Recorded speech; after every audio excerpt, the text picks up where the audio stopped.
Bem-vindos ao programa Autoria em Debate, um programa que discute propriedade intelectual, direito, tecnologia e indústria cultural. Eu sou a Larissa Alves, advogada e jornalista, e hoje eu recebo aqui comigo os advogados Gabriela Naka e Vinícius Oliveira. Bem-vindos ao Autoria em Debate, se vocês puderem se apresentar rapidamente aqui para a nossa audiência. Lari, gostaria de agradecer muito esse convite, essa oportunidade. Eu sou a Gabriela, eu sou advogada, eu tenho experiência na área de propriedade intelectual e direito dos autorais. Atualmente, e já há alguns anos, eu tenho atuado na área do direito do entretenimento.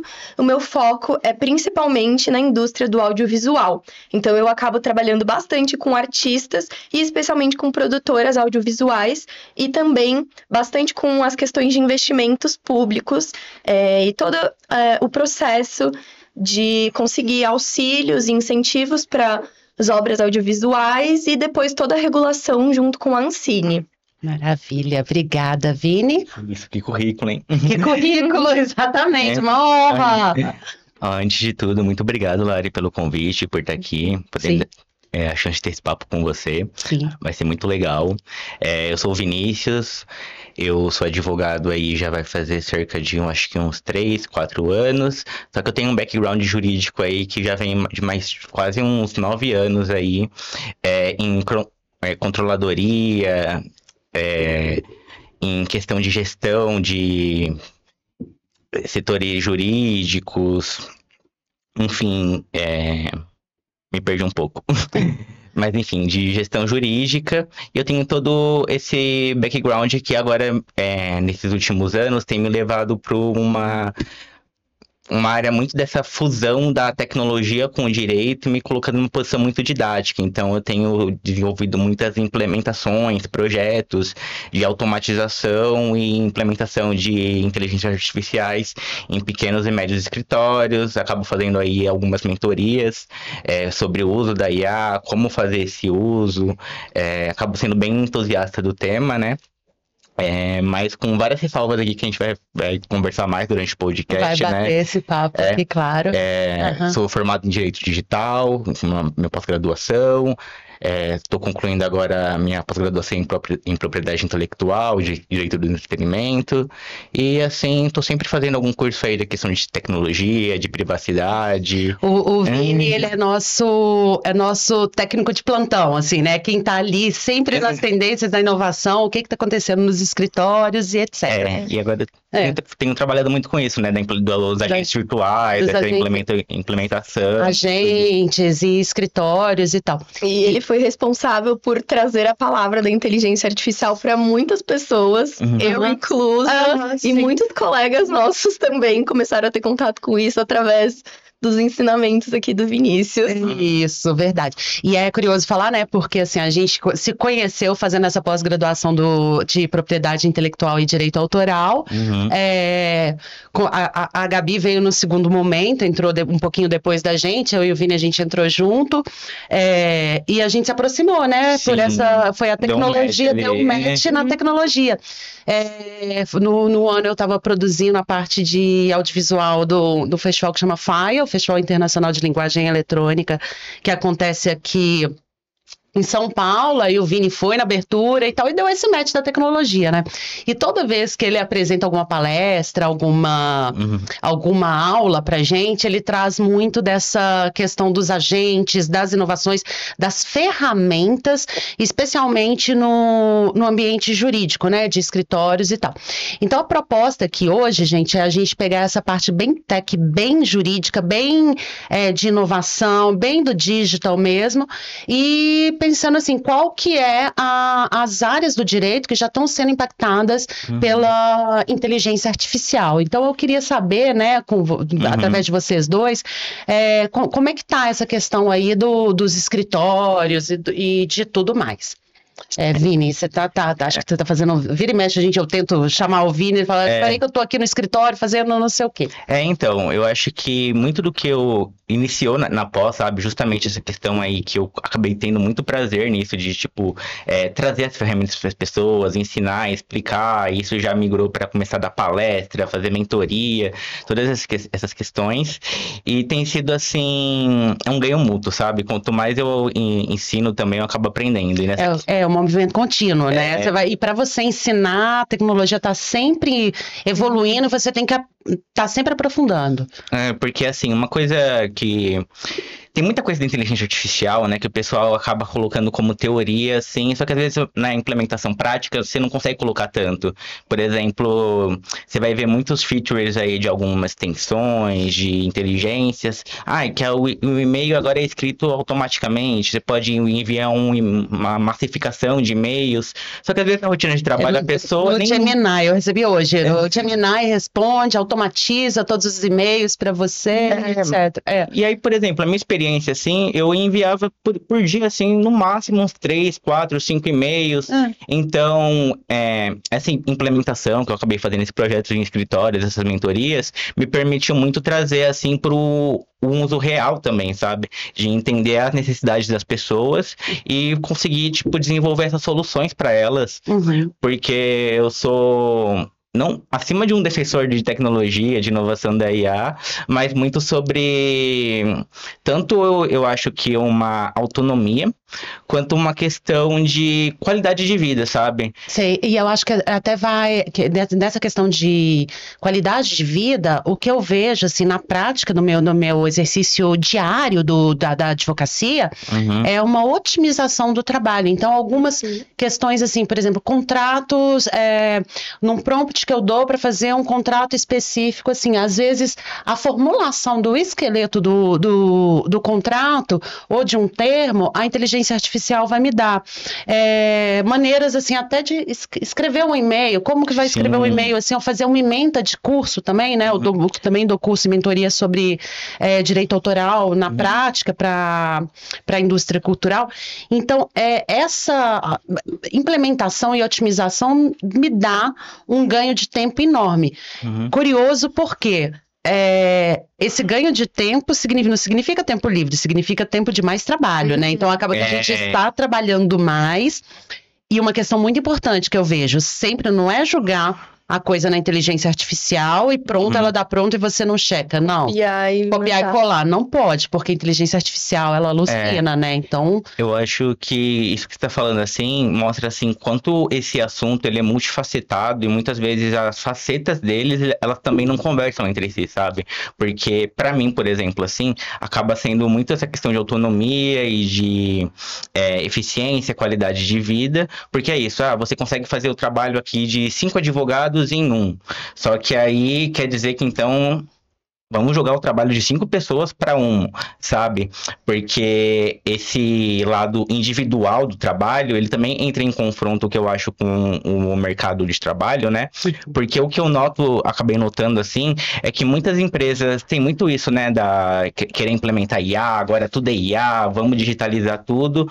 Só que eu sinto que as gestões, as lideranças, muitas vezes nem sabem o que querem e também nem sabem ter o olhar dessa inteligência, porque ao mesmo tempo que cada vez mais nas profissões, nas vagas aí, o uso de inteligência artificial, saber, surge como um requisito, ao mesmo tempo também tem muitas empresas que tratam isso como se, por exemplo, qualquer pessoa pode fazer, é só dar o prompt, a máquina vai fazer tudo, então meio que desvalorizam esse serviço que é, tipo, às vezes se sabe que é IA.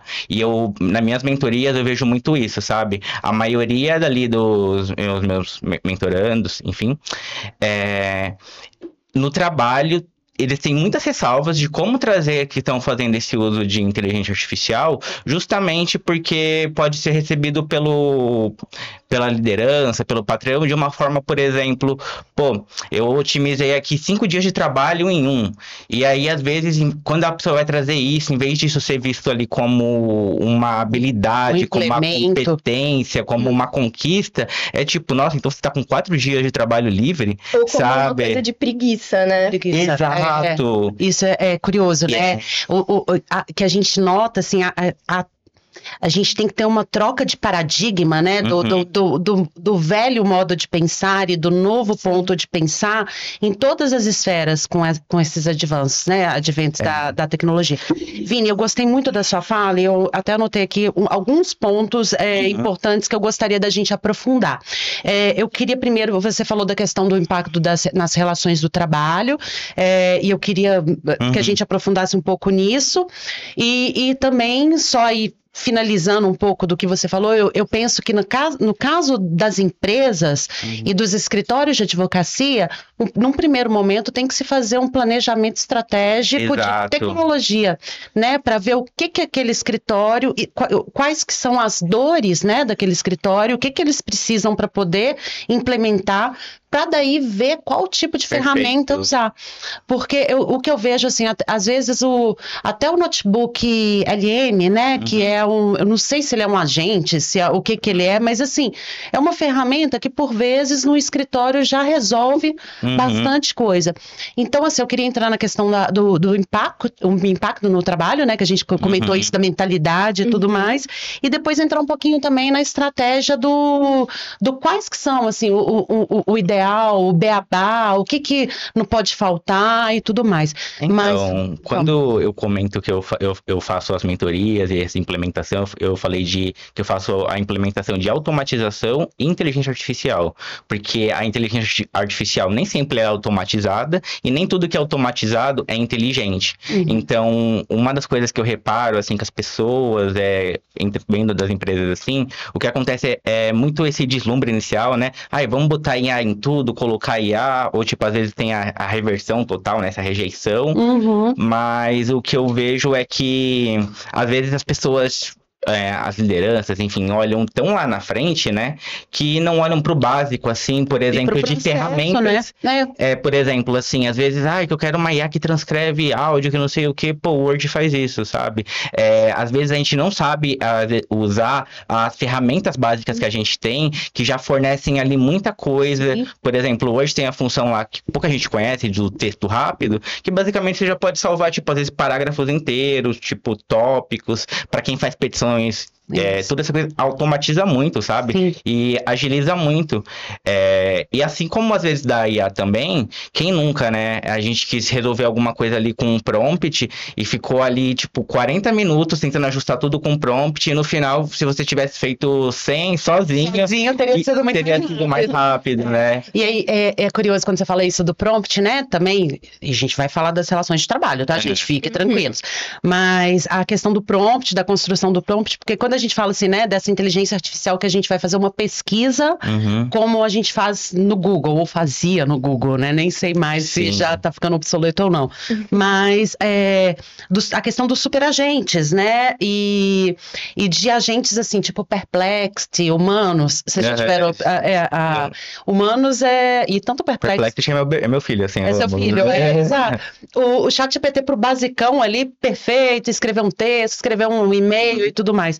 Mas tanto Perplexity quanto Humanos, quando você dá um prompt, a própria IA ali, a própria inteligência artificial te faz perguntas em cima para você melhorar aquele prompt, para você ter o caminho exato, a resposta meio que exata, né, do que você pretende.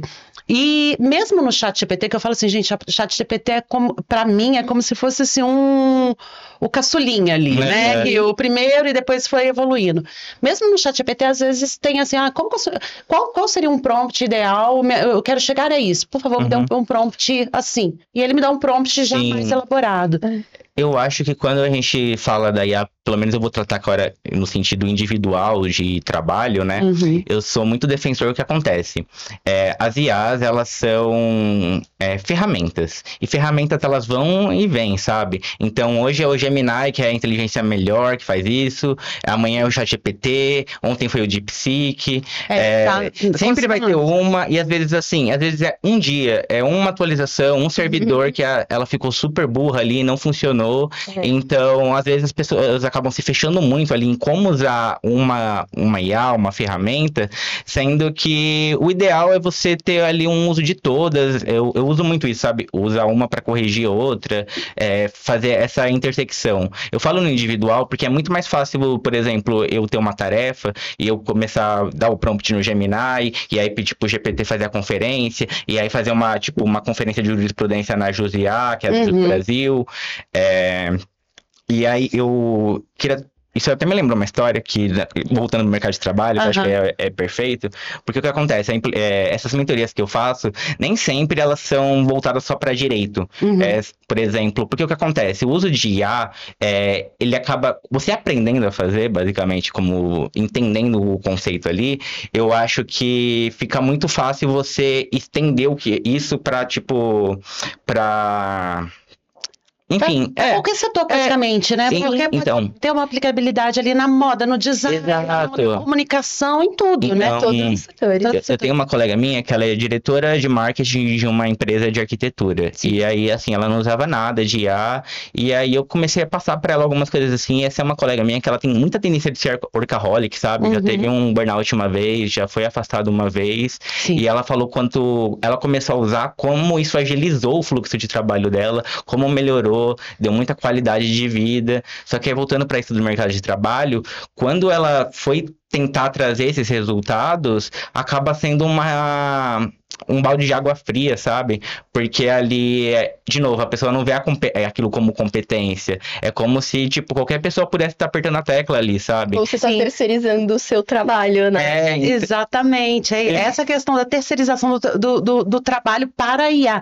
E voltando again, né? Novamente, nessa questão da mudança de perspectiva, assim, de perspectiva e de paradigma, né? Porque o que eu queria entender, assim, de vocês, né? Qual que é a sensação? Eu tenho essa sensação, mas qual que é a sensação dessa questão da supervisão humana e do mercado de trabalho? Isso, né? De como você consegue otimizar e ter mais qualidade de tempo, qualidade de vida. Qual que é o impacto disso, assim, na prática, assim, no direito do entretenimento, nessa parte da indústria cultural? Como vocês veem essa mudança? Eu aqui trazendo um panorama da inteligência artificial mais voltada para esse lado do entretenimento, eu acredito que um dos setores em que mais comentou-se sobre esse impacto da inteligência artificial foi o setor do entretenimento. Porque eu acredito que os artistas possuem uma preocupação muito grande se a inteligência artificial vai acabar substituindo eles ou não. E, além disso, existe toda uma questão que precisa estar sempre aliada ao uso da inteligência artificial, que eu acredito que para quem não é do direito, é um pouco mais difícil de ter essa noção, que é como que eu posso utilizar essa inteligência artificial sem violar os direitos de ninguém? Por quê? Porque você está sujeito a isso. A inteligência artificial, ela utiliza muitas vezes as bases de dados, como por exemplo do próprio Google, de tudo que está ali na internet. E aqui no Brasil, a gente ainda não possui uma legislação específica sobre direitos autorais. Então não há uma regulamentação. Essa ferramenta, qual é o conteúdo que essa ferramenta pode utilizar? Quando eu treinar essa inteligência artificial, eu vou estar utilizando apenas conteúdo que está em domínio público, conteúdo que não estaria violando direitos. Isso é uma coisa que não existe uma regulamentação para isso. Então, muitas vezes, você está indo ali, você como artista, ou nós mesmos como trabalhadores no nosso dia comum, a gente vai lá, vai pegar, não vamos ler os termos de uso daquele chat, porque eu realmente questiono. Vocês leem, vocês abrem ali todas as inteligências artificiais que vocês estão usando, vocês que utilizam. Vocês já pegaram para ler? Se você usa o Perplexo, se você usa o Gemini, se você usa o chat GPT. Por quê? Porque talvez ele esteja utilizando um conteúdo ali que não é um conteúdo autorizado. E vai saber se, quando a gente não tiver uma legislação específica sobre isso, se você não pode acabar entrando como um violador também. Essa é uma questão. E até a questão de banco de dados, né, que você colocou, até os próprios termos de uso dos bancos de dados, mesmo que você compre a imagem, tem umas minúcias ali, né? Tem banco de imagem que você não pode comprar para uso comercial, fins lucrativos, ou às vezes para uso de propaganda. Aí você compra para produzir um filme, mas aí esse filme caiu numa propaganda. Sim, e aí, qual é a questão jurídica em torno disso? E eu queria saber, né, você que vem do audiovisual, Gabi, essa questão, porque eu recebi uma reportagem de um colega esses dias, da Tilly Northwood, que é uma atriz. Foi você, exatamente. Eu recebi, acho que de umas 5 pessoas me mandaram, gente. Eu vi também. Que é essa atriz hollywoodiana, que é 100% IA, né? Sim. E aí eu queria voltar nessa questão também desse impacto, porque foi um boom, né, quando veio a inteligência artificial e tudo mais, que teve até a greve lá dos atores de Hollywood e tal. Eu queria que você me falasse um pouquinho sobre isso. Essa inteligência artificial que foi criada como uma atriz, ela representa exatamente um dos principais pontos da greve de Hollywood. Eu acredito que a maior parte das pessoas já devem ter uma noção do que foi que aconteceu, mas em maio de 2023, a Hollywood entrou em greve, que começou como uma greve dos roteiristas, mas acabou se transformando em uma greve geral, que a grande parte dos atores aderiram aos atores de Hollywood, atores até mesmo fora de Hollywood, eles pararam de fazer as participações deles nos filmes, até mesmo de divulgar os filmes. E essa greve foi a maior greve que teve em Hollywood desde 1988, que a greve tinha durado 153 dias, e essa foi de maio até novembro de 2023. E tudo começou quando o Sindicato dos Roteiristas demonstrou uma insatisfação deles com algumas questões. Já vou dizer que tanto para os roteiristas quanto para os atores, uma das questões era a questão de reajustes salariais, que eles estavam requerendo reajustes.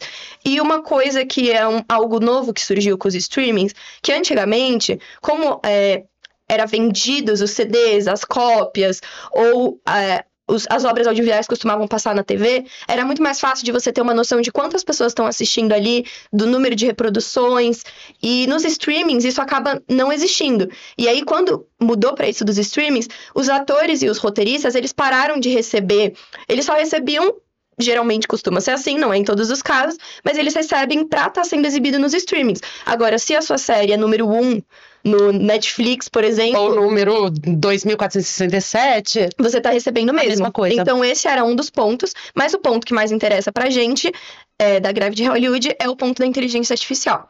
Por quê? A associação que se chama Alliance of Motion Picture and Television Producers, que é a principal associação que tem lá em Hollywood de produtoras e de audiovisuais e também de produtores independentes, eles expressaram o desejo de escanear a imagem dos figurantes. E aí, o que aconteceria? Você, como figurante, eu não sei se todo mundo sabe, mas essas contratações em obras audiovisuais, elas costumam ser muito feitas com base na quantidade de diárias.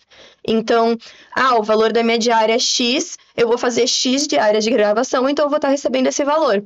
E o que eles queriam? Eles queriam que você figurante, fosse lá uma vez só, eles vão escanear a sua imagem, e aí eles vão poder utilizar a sua imagem através de inteligência artificial para fazer com que não seja necessário. Então, talvez se eles estavam contratando 50 figurantes, eles podem contratar um só e mudar as características físicas deles e não precisar contratar mais nenhum figurante.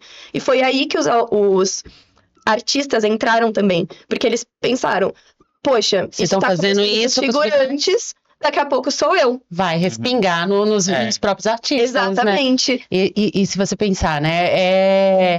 Do meu ponto de vista, eu acho que é absurdo isso para o mercado de trabalho, né? Muitas implicações. Muitas implicações. Porque é isso, a figuração. Você pensar ali numa série tipo Game of Thrones, que tem centenas de figurantes e centenas de diárias e várias temporadas e tal. De repente você vendeu uma imagem sua, né, que é o direito personalíssimo, né, que você não pode nem vender, nem nada, sua imagem, e pronto, acabou, né, e eles vão ter ali o direito de usar aquilo ali meio que ad eterno. Então, eu falo justamente isso, porque você pode fazer, por exemplo, você vai receber hoje para escanearem teu rosto, e quem sabe daqui 200 anos pode estar sendo usado em figuração em filme sem você receber nada por isso, nada. Não tendo, às vezes, termos tão claros, né, porque justamente por falta de regulação, tudo novo assim. E também outra coisa que teve aí é que o pessoal usam muito a IA, né, pra invadir as funções, né? Sim. Então, teve muita produtora aí, tipo, pra que eu vou precisar de 2 roteiristas, 3? Se a IA vai fazer um roteiro aqui, que eu jogo já o roteiro aqui do Jorge Lucas, tudo assim, Exato. ele faz um Star Wars novo pra mim. O roteirista entrega um roteiro lá, aí o produtor vai jogar aquilo no chat GPT e fala, melhora pra mim, sabe?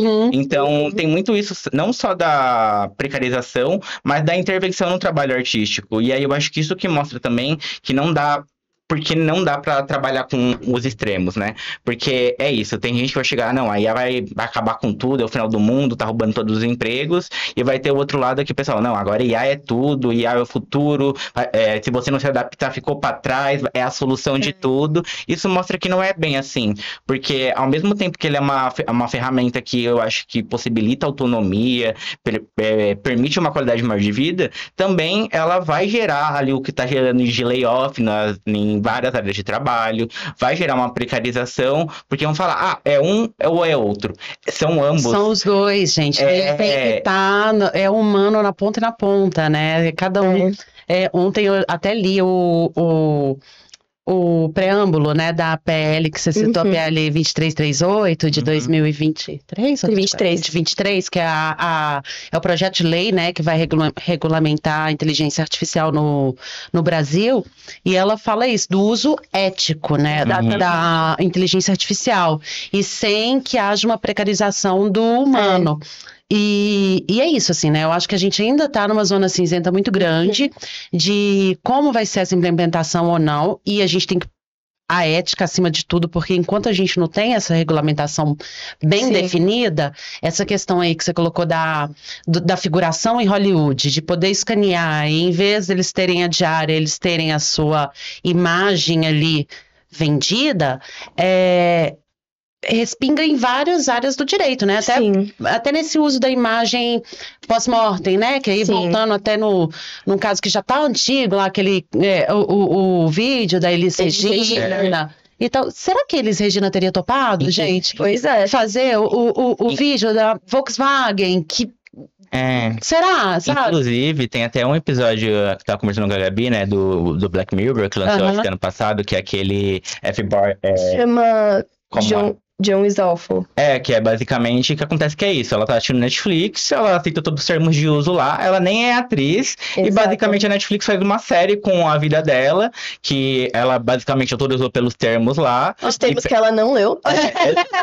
E pega a Selma Hayek, que é uma atriz, assim, que ela interpreta ela mesma, que justamente ela vendeu os direitos dela pra um filme, e estão fazendo vários filmes com ela, e tipo, as duas não tinham conhecimento disso. Pode falar, desculpa. Não, imagina. Exatamente. Entra nos 2 pontos que são as principais preocupações.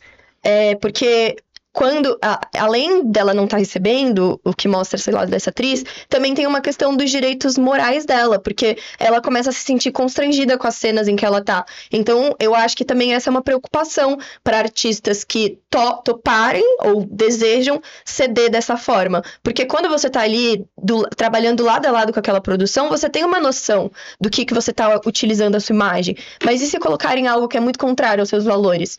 E o outro ponto dos termos de uso, que esse episódio é um episódio muito bom, recomendamos a todos que assistam.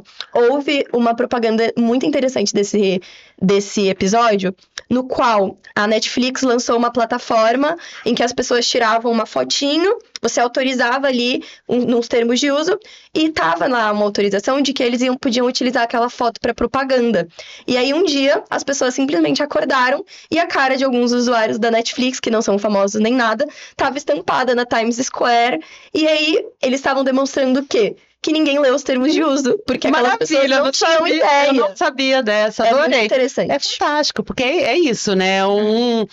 É uma conscientização guerrilha, mas né? eu acho que isso é até uma questão que mostra, assim, um pouco sobre como é a interpretação hoje em dia, né?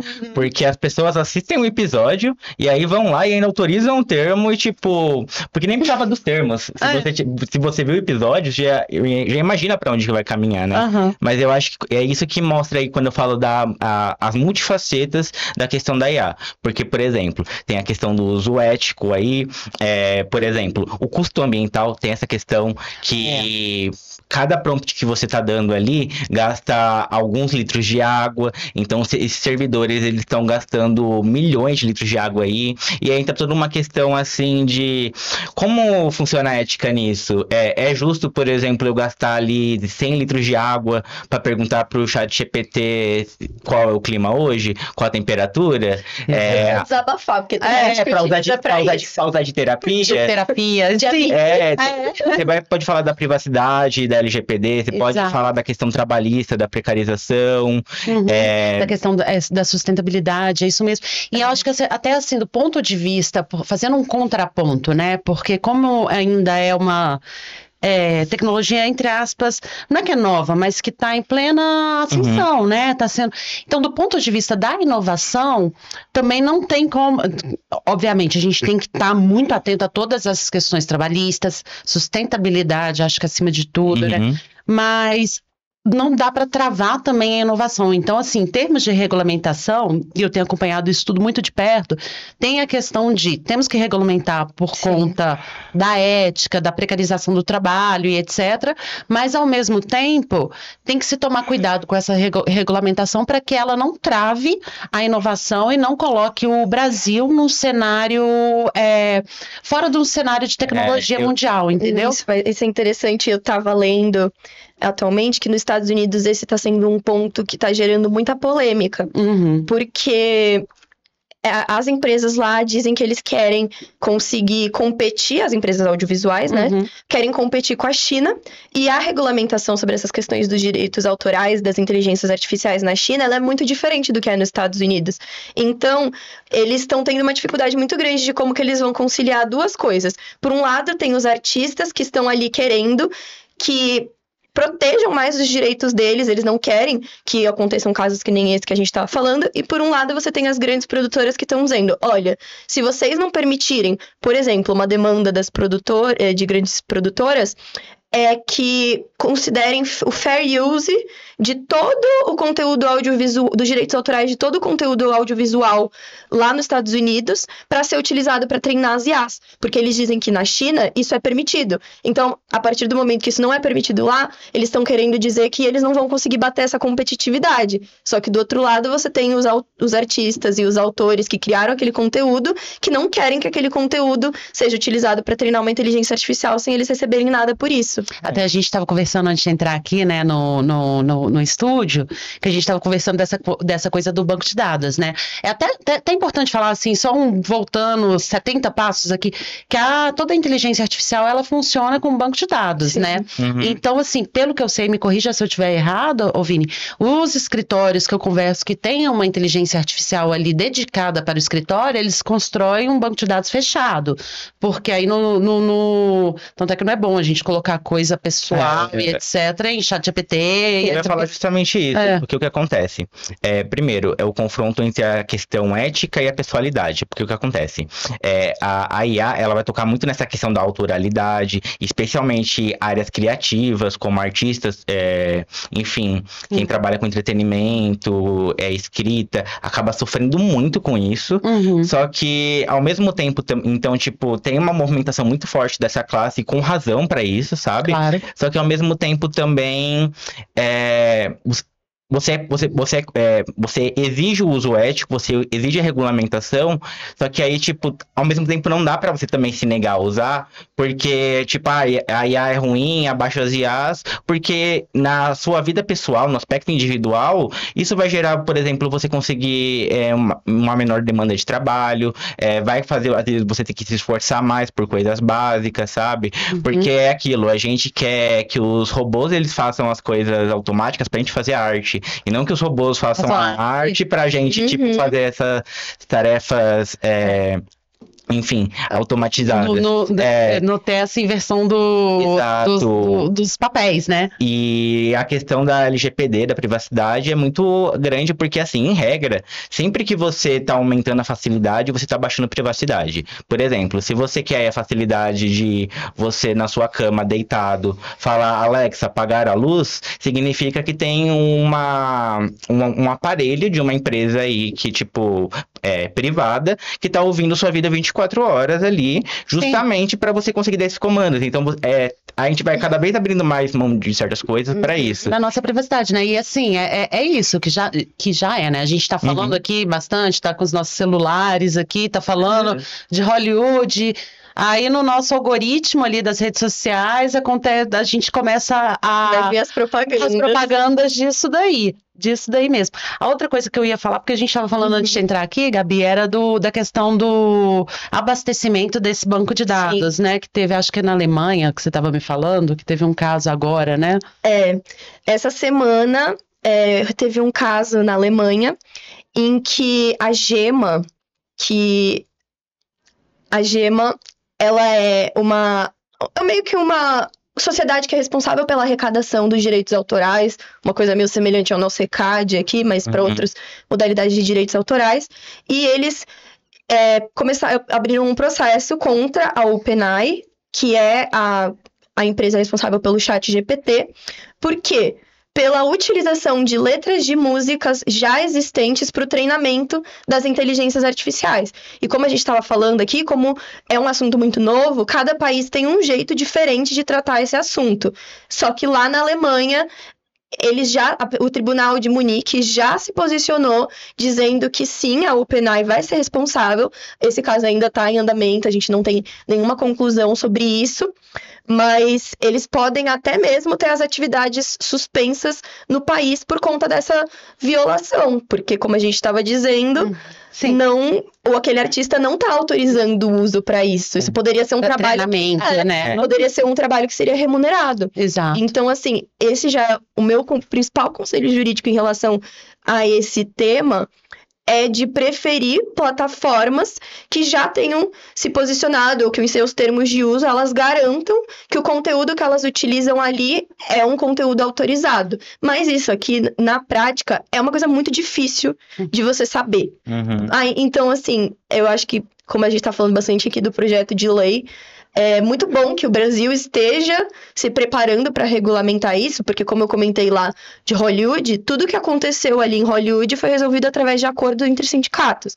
Aqui nós vamos ter uma lei sobre isso e vai regulamentar. Enquanto não houver essa lei, é difícil que essas plataformas tenham diretrizes e parâmetros para a utilização desses bancos de dados. Até o momento aqui no Brasil não está sendo proibido isso. Eu tenho tive um professor que ele falava, eu acho que não é dele essa frase, mas o direito é uma ciência do passado, porque o que acontece? O direito ele vai legislar sobre as questões que meio que já estão tipo pacificadas, formadas, para você conseguir ter um direcionamento naquilo. Então, ao mesmo tempo que é o que você falou, né, do risco de regulamentar e travar, porque tem muito uma medialização em cima disso, né, espetacularização de tipo, não, regular agora, aí um monte de deputado entrando com um projeto que nem tem um background disso, sem saber de nada. Gente, é do achismo, né? A gente vive num país que é o país do achismo e também, isso, né? acho que demonstra, tipo, essa necessidade, eu acho que até desse direito 5.0, né, que já que é a gente precisar de ferramentas, né, mecanismos firmes, mas ao mesmo tempo que sejam adaptáveis, porque o direito nunca vai conseguir acompanhar a inovação, a tecnologia, e eu acho que toda essa questão do banco de dados de uso é que, assim, hoje em dia, para quase todas as IAs que a gente usa, os bancos de dados, eles são uma caixa preta. A gente não sabe com o que está sendo treinado, a gente confia ali nos termos de uso que, tipo, não estão sendo usados, o chat privado. Por exemplo, assim, eu tenho essa cautela, e o que eu acabo, às vezes, compartilhando um pouco mais é o Google. Porque, assim, a minha vida tá tão centrada em volta do Google, e não só a minha, né? Porque você cadastra tudo, sua conta com Gmail, enfim, faz cadastros com isso. Então, assim...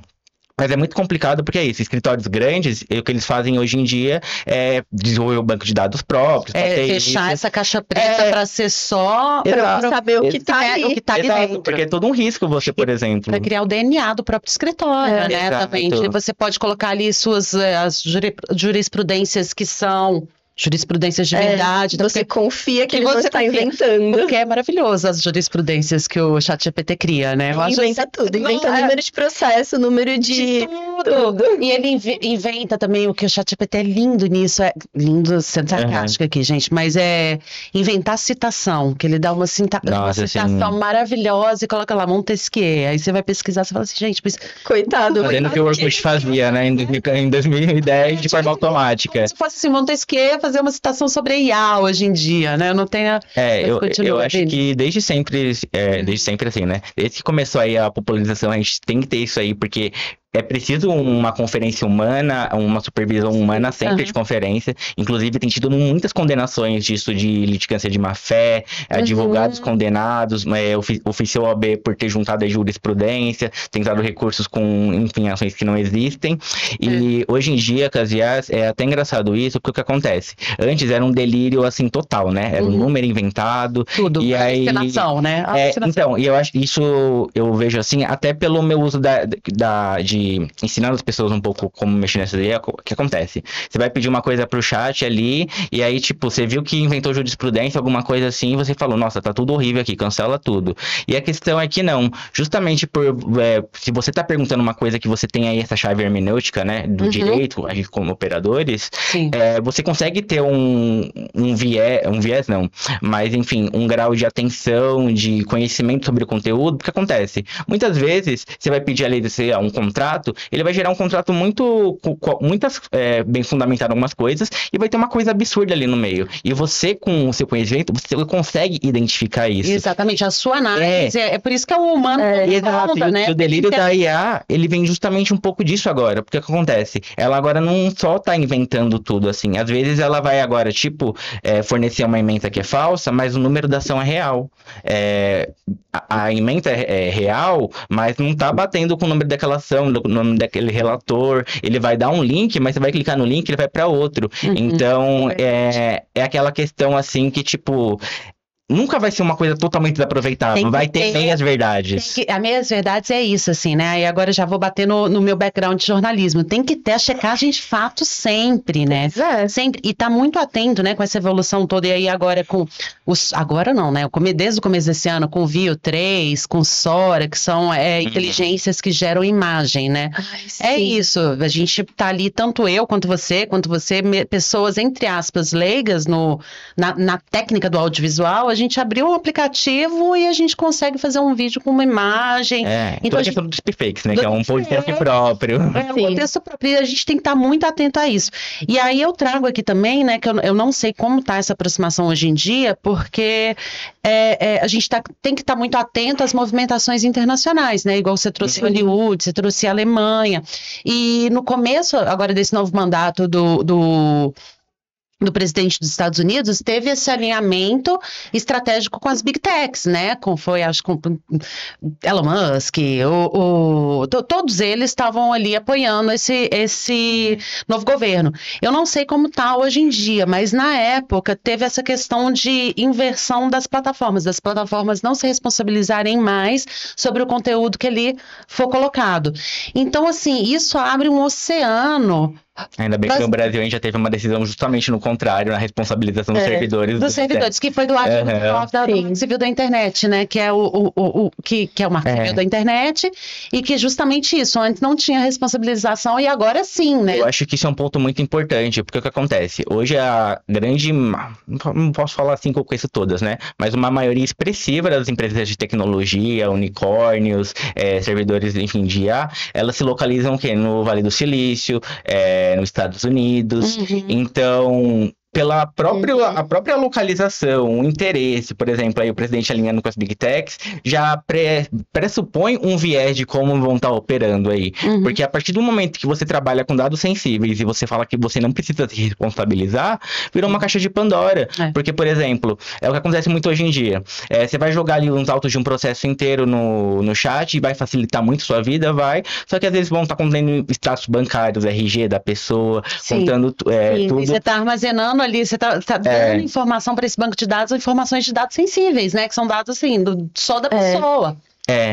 E E aí, nesse sentido ainda, eu acho que entra muito essa questão da LGPD, dos dados, por exemplo, assim, eu até estava comentando com a Gabi, eu vejo cada vez uma necessidade do profissional de direito hoje, que opera, assim, com os clientes, assim, já constar no contrato lá, tipo, de honorários, de serviços, o uso de IA. Eu tenho no meu, já fiz essa implementação em alguns escritórios. Isso é excelente. Porque o que acontece? Vai ter muito cliente que vai falar, não, eu contratei você, eu não contratei o robô para fazer. Então, vai ter cliente que vai valorizar, já que não é você que está fazendo, eu quero pagar menos. E, assim como, por exemplo, às vezes descobrir que está usando IA e falar que, tipo, por exemplo, não autorizou, querer te aí imputar uma infração da LGPD, de não tratamento de dados, porque a partir do momento que você opera com dados, tudo, na teoria você tem que ter um DPO, né, que é tipo... Sim, um tratamento.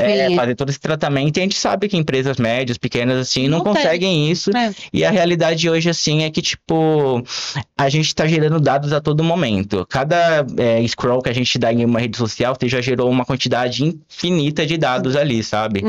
E eu acho que é inclusive isso do profissional do direito hoje, que não só da IA e tudo, mas eu acho que a digitalização trouxe uma democratização muito grande para nossa área, de pessoas, por exemplo, iniciantes, que são mais novas na área, consigam atuar, sabe? Porque, por exemplo, com a digitalização de todos os processos de tudo assim, hoje em dia, por exemplo, muitos dos trabalhos de estágio já não tem que o estagiário gastar 3 horas, 2 horas em ônibus, indo em fórum, assim, e às vezes pode se dedicar mesmo que a tarefas repetitivas, talvez não seja bem jurídica, seja o padrão pegando café, mas pelo menos ela não tá gastando esse tempo e tem uma outra vivência também. Então, por exemplo, sei lá, em 2010, você precisava entrar com um agravo de instrumento, embargos, se você não tivesse um modelo de petição já, se conhecesse alguém que tivesse isso, ia ser muito difícil fazer essa conferência, falar com o professor. Hoje em dia, assim, você tem centenas, milhares de bancos de dados na internet, de modelos de petição, você pode fazer essa conferência.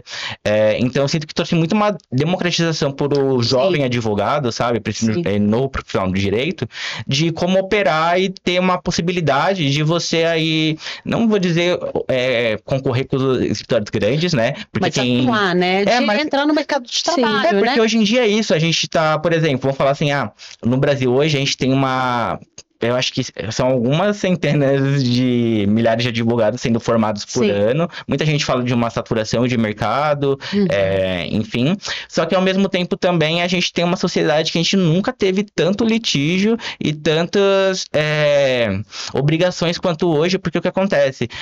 Qualquer coisa que você vai fazer, você aceita termo de uso. Qualquer coisa você está assinando ali contrato, enfim. Qualquer coisa hoje gera litígio. Às vezes você, tipo, um comentário ali mal feito numa plataforma tipo Twitter. Já gera litígio. É isso. E sobrecarrega o jurídico, e aí é uma bola de neve, né? Porque sobrecarrega o jurídico, e aí precisa de mais jurídico, aí com a reforma administrativa a gente já tá cansado de pagar imposto, de ter aqueles altos salários e etc. Aí você vê um tanto que isso eu vejo diariamente, um tanto de magistrado que está conseguindo limpar o trabalho, né? Então, aquele tanto de processo. E o Brasil é conhecido por ter esses litígios longos, né? Que são anos, quiçá décadas. Etc. Então, nessa parte, eu acho que otimizou bastante, né? Que, assim, mesmo tendo temos que estar atentos aos termos de uso, o que a gente está assinando para tentar evitar esse litígio e caminhar, isso da minha perspectiva, caminhar cada vez mais para a não judicialização das lides, né? Dos problemas, então, buscar uma mediação, um acordo e não sobrecarregar mais ainda o judiciário. É claro, em casos que dá para fazer isso, tem casos que não dá. Uma realidade que é até um pouco difícil de falar, que o uso de IA hoje em dia, assim, ele não tem como ser uma coisa 100% segura ou ética. Então, o que você pode fazer hoje é utilizar sabendo dos riscos e possibilidades de tentar mitigar isso, sabe? Porque o que acontece é isso, você não sabe se amanhã, por exemplo, vai dar um vazamento vazamento de banco de dados e vão vazar ali, muita gente está usando o chat GPT como terapeuta, sabe? Sim. Usando os segredos mais íntimos ali. Então, a gente espera que não, né? É toda essa questão do tratamento de dados, porque às vezes o cliente não vai ver ali você jogando o processo dele, o RG dele, tipo, no manhã. Só que, tipo, se isso acontecer, você tem que saber que você é responsável. Você é responsável por isso, sabe? Responsabilizado. E é curioso, né? Porque assim, é isso, o ChatGPT, ele guarda ali tudo, né? Sim. Às vezes, pesquisas que eu vou fazer, eu falo assim, olha, com base no meu histórico, Eu ia falar isso. me deu 20 temas que podem ser tratados aqui no Autoria em Debate de suma relevância para o momento do segundo semestre de 2025. E ele já puxa todo o meu histórico, e às vezes melhor que eu mesma, sabe? Porque ele relembra coisas que eu nem relembro, que eu falo assim, olha, é mesmo, já fiz uma pesquisa, alguma coisa nesse sentido. Eu acho que é o que a gente estava falando. A questão é que a IA, ela deve ser utilizada tendo muitas coisas em mente. A nossa recomendação como advogado sempre vai ser a de que você que quer utilizar a IA, como o Vini disse, de forma ética e segura, que você possua um acompanhamento de uma pessoa especializada nisso que vai poder estar apontando ali quais são os principais pontos de preocupação e o que você pode fazer para tomar os principais cuidados. Eu tive, isso que a gente está falando dessa questão de proteção de dados, eu tive uma experiência com uma IA em que ela me deu uma resposta baseada em algo que seria confidencial. Não era nada relacionado à minha empresa, era sobre um documento que seria confidencial de outra empresa. E aí, na hora, eu já me atentei, eu falei, gente, mas de onde que tá vindo isso? Aí eu perguntei pra ela, ela falou, é do documento XYZ. Aí eu joguei este documento no Google pra ver se o Google tinha esse documento e não tinha. Então eu fico com o meu questionamento, da onde que ela conseguiu? Isso. Porque nem sempre esses vazamentos, essas coisas indevidas, elas vão partir às vezes do próprio servidor, né? Por exemplo, o ChatGPT já corrigiu isso, mas tem os bots, né? Os agentes que você pode criar, você alimenta com uma base de dados ali específica. Então, sei lá, você vai querer fazer de um mini advogado virtual, você vai baixar várias leis em PDF, doutrina, vai jogar tudo lá e ele vai ter acesso ao que ele já tem normalmente, mas dando uma prioridade para aquilo, né? Sim. Só que acontece. Hoje em dia, se você fala, por exemplo, revele, por favor, na minha base de dados para você, ele vai falar que é confidencial, não deixa. Hoje em dia, deve ter forma de burlar também, sabe? E ele ainda fala, não se preocupe, pois eu estou seguindo todas as leis da LGBT. Mas até pouco tempo atrás, tipo, ano passado assim, você ia num bot assim, se perguntava quais são as bases de dados, ele fornecia o nome dos arquivos, assim, sabe? Então, tipo, é legal, assim, porque... Muito do que eu até falo nas minhas mentorias, nas minhas implementações, é o uso de IA como numa visão infantil. E não daquele prompt que o pessoal fala, me explica como você tem 5 anos, assim. Mas quando você é criança, você acha que seus pais sabem tudo e quando te respondem, você falam por quê. E eu acho que isso vem muito sobre o uso da IA hoje em dia, e por isso acho que também... ganha muito no trabalho para quem trabalha com criativo, porque ele permite você, assim, perguntar as coisas mais da forma, digamos assim, burra ou indevida assim, e ter uma resposta. Então, por exemplo, ali você pergunta, mas por que isso deu errado? Mas, tipo, essa resposta não faz sentido. Por que você me perguntou isso? Porque eu acho que também, assim, é muito um trabalho, assim, de entender onde está esse defeito. Tipo, o problema realmente é a inteligência que tá burra, ou outro lado da tela. Ou foi o meu prompt que foi errado, ela não compreendeu de certa forma. Por exemplo, eu dou uma dica muito forte, assim, que, assim, não tem como comparar a nossa digitação com a nossa voz. Então, eu adoro a digitação por áudio, que às vezes tem que explicar um caso, alguma coisa, e aí você vai escrever, você fala, não, pera, então, ciclano... E às vezes você vai falando assim, você conta como se fosse uma fofoca de áudio do WhatsApp, saiu ali um texto totalmente feio, não formatado, mas às vezes você fala assim, estrutura isso, por favor, tipo, de um jeito assim, e já organizou, já facilitou. Porque quando você faz um uso assim, tipo, meio que curioso sobre, eu acho que você acaba ganhando muito, porque você também use aquilo para aprender, você só não tá pegando aquela informação, né? Então, e eu falo isso porque, por exemplo, fazer imagem, tabela com inteligência, às vezes é isso, você fica 40 minutos para tipo, corrigir uma letra, alguma coisa, sendo que às vezes se você pegasse o Canva e fizesse sozinho, seria mais rápido. Nossa, eu não faço também tabela. É isso, o problema tá desse lado aqui. Por exemplo, eu gosto muito de fornecer, de colocar tabelas nas minhas petições. Eu sou muito defensor do visual law, sabe? E, tipo, fazer essa informação chegar de uma forma fácil, acessível, rápida, faz sentido. Eu também coloco sempre ainda mais valores, parcelas, Exato, histórico. E assim, tipo, eu sempre tive um problema enorme com tabela em inteligência artificial. Eu tento e não consigo. Eu continuo tendo. E aí, recentemente, tipo, o chat deu um prompt que ele falou uma coisa assim que eu achei meio estranha. E aí ele falou, eu verifiquei que o seu Excel, na verdade, tá em PTBR. E a partir do momento que eu falei, considere que meu Excel tá em PTBR, ele gerou tabelas com, tipo, filtro, com tabela fixa. Então, tipo, às vezes é uma coisa que você nem imagina, você tem que ir perguntando, e eu demorei horrores. A inteligência te dá, né, a resposta, assim, de como você deve fazer a e aí ela fez um comentário, assim, por cima, só que eu falei, nossa, como assim? Tipo, você tá em PTBR diferente, então? E aí era, tipo, no negócio assim, era um ponto vírgula, assim, que, tipo, configurava tudo, sabe? Então, é sempre bom entender isso, assim, de como você tá usando isso, e eu acho que a possibilidade maior é que, tipo, você não sabe fazer isso? Usa a própria inteligência para perguntar para ela. Fala assim, eu quero fazer isso, mas eu não sei. Como seria a melhor maneira de fazer como isso? Como eu dou um prompt para você? Aí, tipo, eu quero perguntar para você sobre isso. Como eu perguntaria para você da forma ideal? Exato, né? Você pergunta para a própria inteligência como dar o prompt. Exato. Acho que a questão dos prompts eu acho que para mim, pelo menos, é algo que eu tenho muita dificuldade. Acho que de tudo que a gente falou, fica uma excelente dica de atentar-se a dar o melhor prompt para direcionar esse caminho. Para direcionar o caminho. Gente, eu só aqui, porque o papo pode ir aqui mais horas, e a gente já está caminhando aqui para o fim. Eu queria saber de vocês, e assim, rapidamente, né, quais novos modelos de trabalho que podem surgir aí no digital, né, do direito digital, e como é que essa tecnologia pode melhorar, né, para o cidadão. Essa tecnologia que a gente usa no dia a dia, como que pode melhorar para o cidadão e para os escritórios. Uma dica prática, assim, enquanto escritório, enquanto cidadão. A gente já falou várias coisas aqui no decorrer, mas o que vocês acham? Eu acho que principalmente é você, tipo, entender suas próprias necessidades, sabe? Você não ir pelo hype de, tipo, essa inteligência vai mudar a sua vida, essa inteligência agora, tipo... Todos os escritórios estão falando isso, eu preciso disso. Então, entender, assim, as suas necessidades, para entender quais ferramentas for, e eu acho que, tipo, justamente, por exemplo, você falou do histórico, é aquilo que eu te falei de novo. Quanto mais a gente abre mão da privacidade, mais facilidade.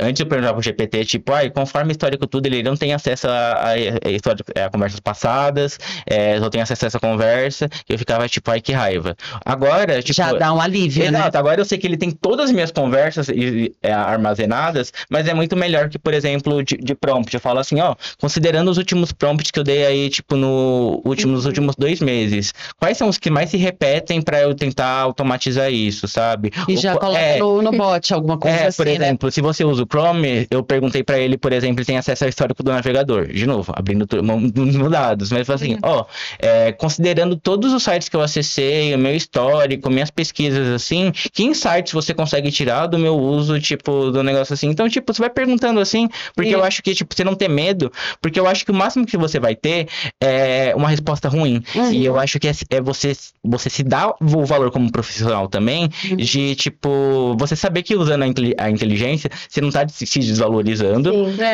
E o problema ético também, ele bate lá em cima também, tipo, as big techs, os servidores, não que não tenha a culpa de, tipo, quem usa de forma indevida, mas tem a questão prática, a vivência, sabe? E eu acho que é muito isso de você tentar entender o que você quer, o que você precisa, e tentar... aplicar para a realidade ali do dia. Você tá sempre aberto também, porque... foi o que eu te falei, muito escritório vai querer IA, vai querer tudo, só que como você quer a IA como requisito, mas ao mesmo tempo você olha quando alguém tem esse requisito e fala que não é uma habilidade. Você fala que, tipo, qualquer pessoa faz, sabe? Sim. Bom, é isso, Gabi.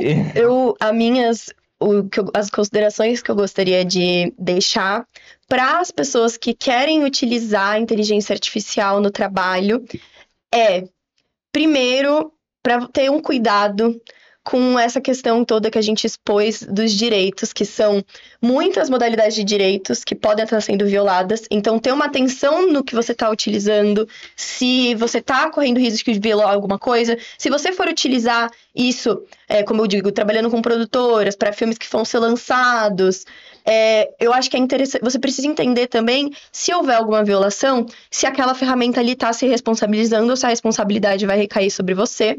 O cuidado com as informações que você está compartilhando ali, não compartilhar informações confidenciais.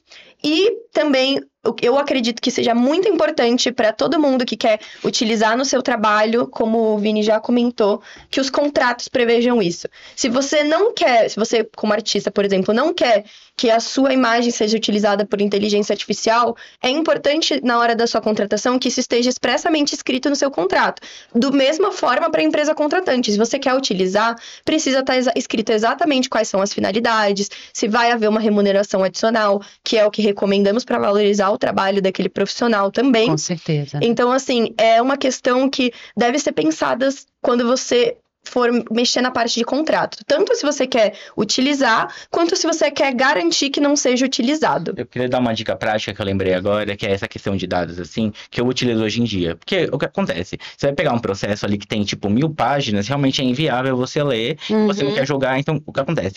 Muitas plataformas, aplicativos hoje de PDF, por exemplo, não tem patrocínio aqui, mas o PDF Element, ele permite você fazer uma limpeza do arquivo de metadados, você converter em OCR, que mesmo às vezes, por exemplo, se uma página é escaneada, você não consegue meio que passar ali, porque ele interpreta como uma foto, você transforma tudo em texto. Então, sempre que eu preciso assim, eu limpo todos os metadados da imagem, ele permite você censurar dados sensíveis assim, então não permite assim. Então tem como você fazer isso também, de tipo, limpar ao máximo, tentar e fazer isso de uma forma mais eficaz, sabe? Ou tarjar também as informações confidenciais, que é mais... Exato. Tem tanto conhecimento porque essa outra parte dos metadados. Porque, de novo, é isso, você entender a sua necessidade. Porque a sua necessidade só você vai saber dizer qual é. Sim. Então, às vezes, nenhuma pessoa vai dizer. Às vezes você vai precisar de uma necessidade de, às vezes, um atalho no seu teclado. Vai poder resolver. Porque se você poupa, às vezes, ali, tipo, 2 minutos a cada tarefa, e você faz essa tarefa, tipo, sei lá, 10 vezes ao dia, você já poupou aí, por exemplo, 20 minutos. 20 minutos em uma semana, você já mais de uma hora, de um mês, com certeza. Vini, muito obrigada pela sua participação. Gabi, muito obrigada pela participação. Espero recebê-los aqui novamente. E eu agradeço vocês por ter assistido aqui o Autoria em Debate.